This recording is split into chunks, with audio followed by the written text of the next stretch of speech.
오늘요, 네 번째, 십자가상의 7말씀 중에 네 번째로 들어갑니다. 네 번째, 마태복음 27장 45절, 마태복음 27장 45절로 47절, 우리 대표로 정 집사님 한번 읽어봐 주십시오. 27장 45절로 47절. 제6시로부터 온 땅에 어둠이 임하여 제9시까지 계속되더니 제9시쯤에 예수께서 크게 소리 질러 이르시되 엘리 엘리 라마 사박다니 하시는 곧 나의 하나님 어찌하여 나를 버리셨나이까 하는 뜻이라. 거기 섰던 자 중 어떤 이들이 듣고 이르되 이 사람이 엘리야를 부른다 하고. 거기까지. 네, 좋습니다. 자, 여러분이 그 예수님의 십자가상의 7말씀 중에서요, 7말씀이 있는데 7말씀 중에 제일 중앙에 있는 말씀이 바로 네 번째 말씀입니다. 그러니까 네 번째 말씀 앞에 세 말씀이 있고, 그 다음에 요 네 번째가 있고, 또 뒤에 세 말씀이 있어요. 근데 이 네 번째 말씀이 우리가 그동안 교회를 좀 다니신 분들은 많이 들었던 말이죠. 엘리 엘리 라마 사박다니라는 주님의 외침이신데, 이것은 이제 예수님이 그때 당시에 사용하셨던 언어가요, 아람어입니다. 아람어. 전통적인 히브리어라기보다는 아람어라는 것은 히브리어의 방언쯤으로 보시면 되겠습니다. 그래서 서울 말이 있다면 제주도 말쯤 된다, 이렇게 보시면 됩니다. 그런데 이 아람어로 표현한 것이 엘리 라마 사박다니, 엘리는 하나님을 부르는 거죠. 나의 하나님. 라마 어찌하여 사박다니, 나를 버리셨나이까, 이런 지금 뜻인데요. 이게 좀 무슨 뜻인가 하는 거죠. 왜 이렇게 예수님이 소리를 지르셨나. 거기 이제 본문 잠깐 보면요, 45절에 제6시가 유대인의 시간이기 때문에 요 제6시는 우리 시간으로는 정오 12시로 보시면 됩니다. 그래서 정오 12시로부터 온 땅에 어둠이 임하여 제9시는 오후 3시입니다. 그러니까 우리 시간으로 우리 시간으로 예수님이 십자가에 못 박히신 것은 오전 9시로 보고 있습니다. 그래서 오전 9시에 못 박히셔가지고 그 다음에 지금 12시에 온 땅에 어둠이 임하였고요. 그 어둠이 제9시 오후 3시까지 계속되었습니다.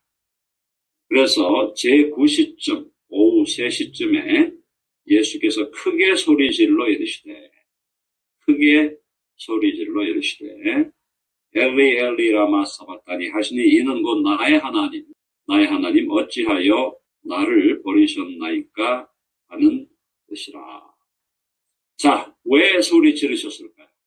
여러 가지 해석들이 가능합니다. 이것에 대해서 여러 가지 해석들이 제기가 되었는데요.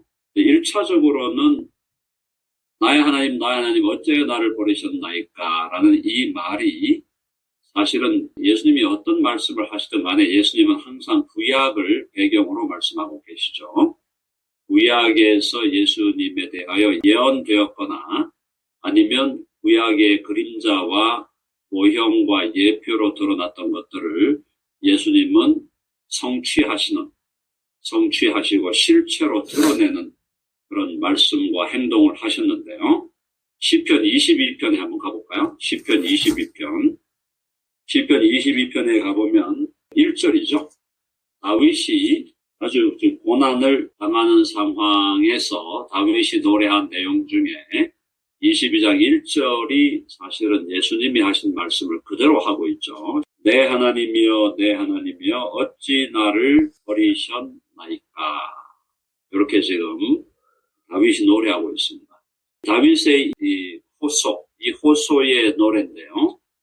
이것이 사실은 결국 뭐였다. 시편 22편을 좀 나중에 우리가 기회 되면 좀 디테일하게 볼 텐데, 시편 22편의 여기 이 내용은 메시아적 시편이라고 봅니다. 특별하게 메시아적 시편. 그건 뭐냐면 메시아를 예언하는 시편이다. 메시아가 하실 말씀들, 메시아가 하실 행동들에 대해서 또 삶에 대해서 미리 예언하는 시다. 그 중에 대표적인 것이 시편 22편인데 이 시편 22편의 1절이 바로 메시아가 와서 나의 하나님 어찌하여 나를 버리셨나이까라는 그 기도, 그 호소를 하게 될 것이라는 걸 미리 예언하는 시편이다. 디트리히 본헤퍼라는 사람을 여러분 이름을 들어보신 분들이 있을 텐데 본헤퍼라는 목사님은 나치 독일에서 히틀러가 등장했을 때 히틀러가 수많은 사람을 죽였잖아요. 유대인 600만에다가 슬라브족도 죽이고 웬만한 사람 수천만 명을 죽였는데 이 히틀러를 그냥 놔둬서는 안 되겠다. 히틀러 암살 계획에 암살 모의에 이 본헤퍼 목사죠. 루터교 목사인데요. 이 목사가 가담을 하게 됩니다. 그래서 히틀러를 암살하려는 그 모의에 가담을 했다가 그게 발각이 되면서 이 본헤퍼 목사는 감옥에 잡혀 들어갔다가 이제 감옥에서 교수형으로 죽음을 맞이하게 되는데 이 본헤퍼가 히틀러를 암살하기 위한 모의에 참여하기 전에는 고백교회 운동, Confessing Church Movement라고 독일에서 히틀러에 대해서 저항하는 고백교회 운동을 일으킨 주인공이었습니다. 이 본헤퍼와 칼 바르트와 같은 그런 신학자들이 했던 사람인데 이 본헤퍼가 뭐라 그랬냐 하면은 이 시편에서 22편에서 다윗이 노래하고 있는 이 나의 하나님 어째여 나를 버리셨나이까는 사실상 영원하신 예수 그리스도가 다윗의 심령에 다윗의 마음에 들어가서 다윗의 영혼 안으로 들어가셔서 예수님 당신이 앞으로 하게 될 호소를 다윗의 입을 빌려서 한 것이다 라고 본헤퍼는 해석을 했습니다. 네, 상당히 이제 급진적인 해석인데 전통적인 해석은 다윗이 자신의 상황을 토로했는데 그것이 예언적인 것이 되었다. 이게 이제 일반적인 해석인데 본헤퍼는 더 나아가서 아예 예수 그리스도는 원래 영원하신 분이니까 영원하신 예수 그리스도가 다윗의 심령 안으로 들어가고 다윗의 영혼 안으로 들어가서 거기서 당신이 앞으로 하게 될 그 이야기를 미리 다윗의 입을 빌려 하신 것이다. 굉장히 라디칼한 해석을 했는데 일리는 있다라고 저는 보고 있습니다. 어쨌든 지금 다윗이 자신의 어려운 상황을 지금 돌아보면서 얘기했던 호소했던 이 기도가 바로 예수님이 27장에서 엘리 라마 사박다니로 지금 외치고 있는데요. 두 번째는 어떤 해석이 가능하냐? 이것은 예수님이 당하고 있는 육신적 고난을 표현하는 것이다. 맞죠? 육신적인 고난이 얼마나 처절하겠습니까? 육신적인 고난의 처절함에 있어서 보통 산모가 아기를 낳는 고통도 굉장히 극심한 고통이라고 하는데 그 고통을 경험하신 분들이 십자가의 고통에 비할 바냐라고 하면서도 거의 십자가에 준하는 고통을 받았다라는 고백을 하는 분들을 제가 많이 만나봤는데요. 육신적인 고통이 예수님이 십자가에 달려서 살이 찢어지고 머리에 가시 면류관에 온몸에 이미 채찍을 다 맞아서 온몸이 다 지금 채찍에 의해서 패여진 상황이고 손과 발에 못이 박힌 상황. 십자가에 달리면 이제 숨쉬기가 어렵잖아요. 숨쉬기가 어렵다 보니까 숨을 쉬려고 이 몸을 자꾸 움직이다 보면은 더 고통이 심해진다는 건데요. 자, 그래서 그 고통, 그 처절한 육신적인 고통을 예수님이 나의 하나님 어째야 나를 버리셨나이까라는 말로 정말 처절한 육신적인 고통을 표현했다라고 하는 해석인데 그것도 해석이지만 아직은 완전에 이르지 못했죠. 첫째 해석, 구약의 메시아에 대한 예언을 예수님이 이루신 것이었다. 맞는 해석이고요. 두 번째, 처절한 육신적인 고통을 표현한 것이다. 그것도 맞는 해석입니다. 근데 세 번째로 가야 돼요. 1, 2 플러스 세 번째 해석으로 가려면 이게 뭐냐? 나의 하나님 어찌하여 나를 버리셨나이까? 이거 하나님 아버지로부터 버림받는 거거든요. 하나님 아버지로부터 버림받는 거예요. 왜 버림받았을까요? 왜 하나님 아버지가 예수 그리스도에 대해서 등을 돌리셨을까요? 왜 등을 돌리신 겁니까? 이때 예수 그리스도께서 나의 하나님 어찌하여 나를 버리셨나이까 라는 이 고백을 하기 직전에 어떤 일이 벌어지느냐. 인간의 모든 죄와 예수 그리스도가 일체가 되는 겁니다. 인간의 죄의 총체, 인간의 모든 죄와 예수 그리스도가 일체가 되어버리는 겁니다. 이 상황에서 그래서 그 죄에 대한 하나님의 진노, 하나님의 저주가 쏟아지는 순간인 거죠. 그러니까 예수님이 육신적인 고통을 당한 것도 처절했지만 지금 이 상황에서 예수 그리스도와 인간의 모든 죄가 일체가 되면서 인간의 모든 죄가 거기에 덮어 씌우게 되는 예수 그리스도가 영혼과 몸에 인간의 죄가 전가되는, 그러니까 우리 구약적으로 보면은 흠없는 어린 양에게 죄인이 안수할 때 그 죄인의 죄가 그 어린 양에게 전가되어 가죠. 트랜스퍼가 되잖아요. 똑같은 겁니다. 이 상황에서 죄 없으신 예수 그리스도에게 인간의 모든 죄가 예수님에게 다 트랜스퍼, 전가가 되어서 인간의 죄와 예수 그리스도가 일체가 되고 그 죄에 대한 하나님의 진노와 저주가 쏟아지는 상황이라는 겁니다. 진노와 저주가 쏟아지고 심판이 쏟아지는데 그러면서 하나님은 인자하신 아버지, 사랑 많으신 아버지의 얼굴이 아니고 죄인을 엄중하게 심판하시는 심판자의 얼굴로 하나님은 아들을 대하고 계신다. 그걸 이제 아들을 향하여 등을 돌렸다라는 표현을 우리가 비유적으로 그렇게 표현을 쓰죠. 그래서 지금 이 상황은요, 단순한 육신적 고통이 아니에요. 심리적 고통 플러스 영적 고통, 영적인 고통입니다. 주님이 당하는 이 영혼의 고통은 우리가 죄인이 당해야 될 영원한 지옥의 고통, 지옥의 고통을 맛보시는 거죠. 육신적으로, 심리적으로, 영적으로 예수님이 하나님 아버지로부터 완전한 버림을 받는, 완전한 심판에, 완전한 저주에, 완전한 하나님의 정죄에 고통을 당하고 있는 최고의 고통의 순간이죠. 상상할 수 없는, 그러니까 단순히 육신적 고통도 엄청났지만 플러스 심리적 고통 플러스 영적 고통, 그래서 지옥의 고통을 직접 맛보시고 경험하시고 하나님 아버지가 당신의 완전히 원수가 된 아버지와 아들의 관계가 이제는 깨어진 거죠. 아버지와 아들의 그 펠로십이 깨어지면서 아버지가 도리어 아들의 원수가 되어 있는, 아니면 아버지가 아들을 원수로 취급하는 그 역적의 원수에게 의로우신 왕으로서 정죄와 저주와 심판을 퍼붓는 그 상황인 겁니다. 그러니까 이건 뭐 말로 형용할 수 없는 그야말로 극한의 고통을 당하는 상황이다. 이 상황에서 하나님의 아들이신 예수께서 가장 두려워하셨던 것은 육신의 고통도 두렵고 심리적인 고통도 두렵지만 결국 영적으로 그가 당하는 고통은 하나님 아버지로부터 완전한 버림을 받는 아버지와의 단절이죠. 아버지와의 단절을 경험하는 이 상황. 여기서 나의 하나님 어찌하여 나를 버리셨나이까. 그 고통을 경험하는 이 상황에서 부르짖음이 나오게 된 것이죠. 예수님이 이렇게 고통당하시고 고난당하신 것은 뭐 때문에 그랬습니까?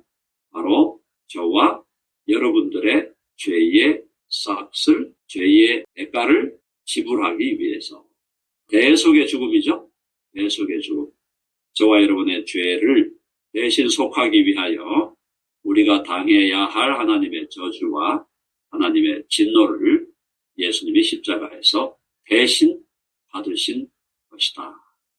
그래서 저와 여러분을 위하여 대신하여 십자가에서 저주받으시고 고난당하시고 또 진노를 받으신 예수 그리스도를 우리의 주님과 구주로 죽으셨으나 또 사흘 만에 다시 살아나신 예수 그리스도를 저와 여러분의 주와 구주로 영접하고 그분을 신뢰할 때 그때 우리는 영단번에 영원한 구원을 얻게 된 줄로 믿습니다.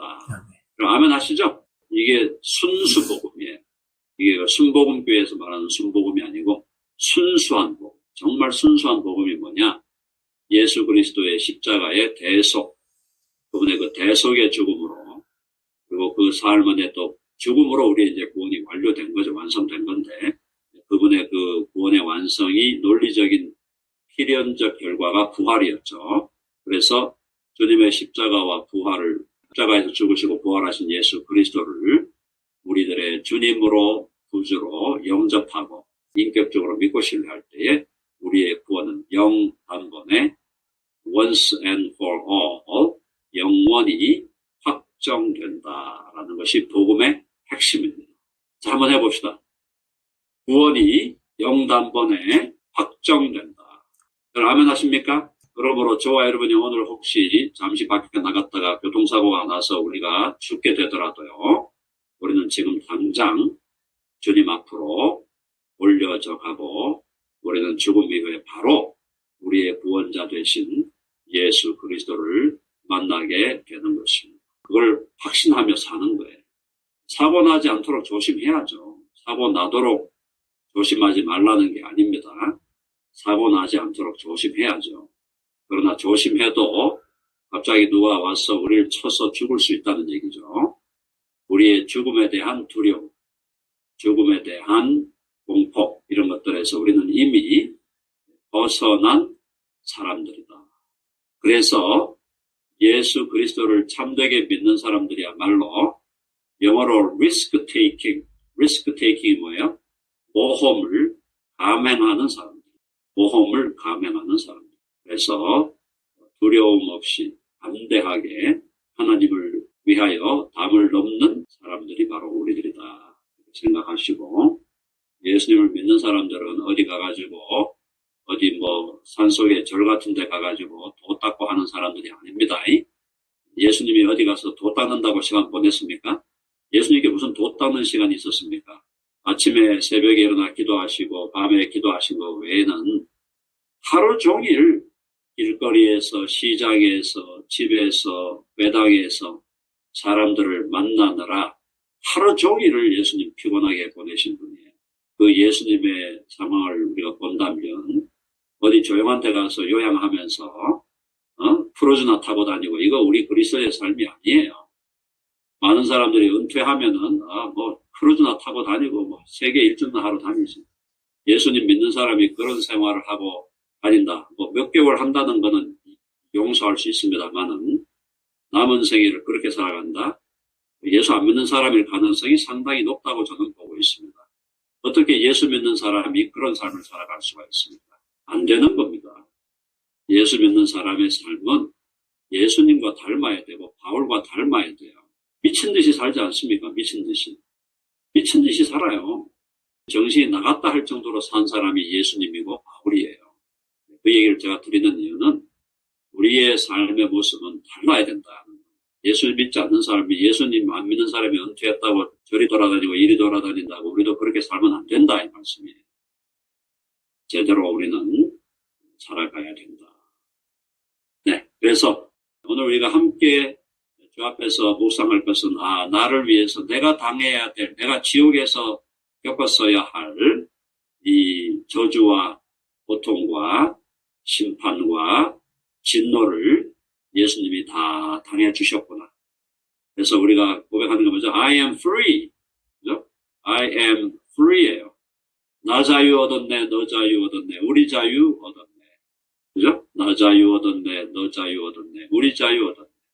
그 말씀하시길 죄사슬 끊겼네, 우리 자유 얻었네. 자유케 되는 거죠. 자유의 말씀. 예수님이 나의 하나님 어찌하여 나를 버리셨나이까 하는 그 고통의 호소가 우리에게는 영광스러운 자유를 주셨던 그 놀라운 사건이었다라는 것을 기억하시고, 오늘 우리를 위하여 십자가에서 운명하신 주님을 기억하면서 주님 안에서 주님과 함께 더 연합하고 더 하나가 되는 우리 모두의 삶이 되기를 간절히 바랍니다.